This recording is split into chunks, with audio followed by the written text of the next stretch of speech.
for the week 4, the reading assessment unit. The group that I'm using as the basis of my course is a group that I'm going to be working with. It's a high school ELD, English Language Development Level 3 class. That's a group of mostly 11th graders, so 16, 17, some 18-year-olds, and they are level 3, so just about to go into their regular classes, and a lot of them are in regular classes already for a lot of their content. This teacher is using a curriculum that is based on theme units, and the theme units have to do with different parts of content from the different subject areas that the students focus on. So I'm going to be creating a course in a social studies content area, but the focus is because it's a language development class, is on reading and language. So the course is going to be about nonviolent leaders and then peace movement. So we'll be covering different people in the nonviolent movement throughout the course over about a few weeks, 4 or 5 week course. So for the reading skills that I'll be focusing on, I guess if I have to pick 2 or 3 of them, would be specifying the purpose, why this, because I'll be using speeches and newspapers and articles, so I think it will be important for them to understand why we look at so many different sources, what each one has to bring to the knowledge of the content. So the purpose of why a speech, why a newspaper article, why an academic text, and what we learn from each one.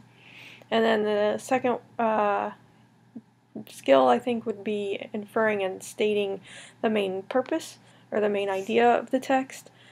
These are all going to be academic or authentic newspapers and speeches, things that the students will come across in their daily lives, and they need to know how to pull out the main idea from each one of those forms of reading.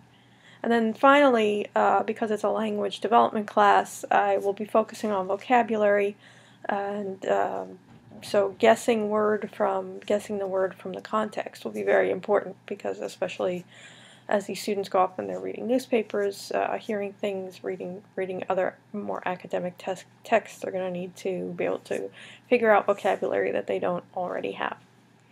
How I would test those abilities and those skills, I'm really a believer in informal assessments and alternative assessments. So on the alternative assessment, I really like the idea of portfolio, using a portfolio to measure and track the individual's progress over time. So for that individual, as opposed to comparing everyone all at once, which is what we generally do, I really like to look at the individual student and how they've improved over time. We used portfolios when we were homeschooling, and I really like the idea you can involve the student in the content, because they can decide what their best work is and what they want to show. You can go over their work with them, they can see their own improvement, you can talk about what they still need to improve, they can see it. So I definitely would use portfolio idea. And then journals, I think, is very important, because some of the subject matter we'll be using may evoke some emotional responses from students, and be good to check in with them through journal writing. It also will allow me to see that they understand the content, because they have to react to what they're reading. They can't really react. I can tell from their reaction whether they actually have understood what the meaning is of the content. So journals will be very important.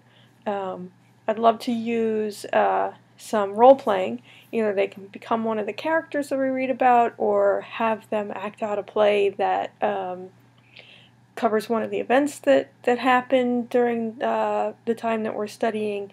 And it would be great to videotape them, include that as part of their portfolio. If they don't feel comfortable with the videotaping, definitely just getting them to talk, and role-playing is a great way to do that.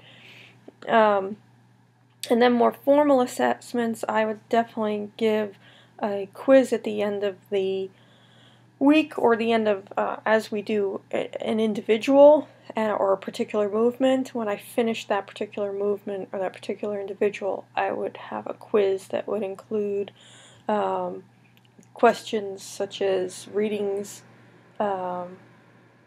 what the main idea is of the reading, so I'd have a reading that was similar to what we've been reading, and the questions of, in this reading or from this reading we know, and then have them pull out the main idea and also a vocabulary test. And then that would probably be either at the end of the week or at the end of the unit. Or, I mean, not the end of the unit, but the end of that particular individual or event. And then at the end of the entire unit, I definitely would do a final exam to assess what the students had learned in a more formal setting. And that would definitely include readings similar to what we've done, and questions such as, according to the reading, we understand, or what is the main idea of this meaning of this, and maybe some of the vocabulary that was similar throughout each part, because we'll have already tested them on the vocabulary for each individual part, but there's definitely going to be vocabulary for the overall theme unit, and I might revisit that on a final exam. So there's some ideas. Definitely gone over 5 minutes, so I'm going to stop now, and I'm looking forward to hearing what everybody else has to say. Thank you.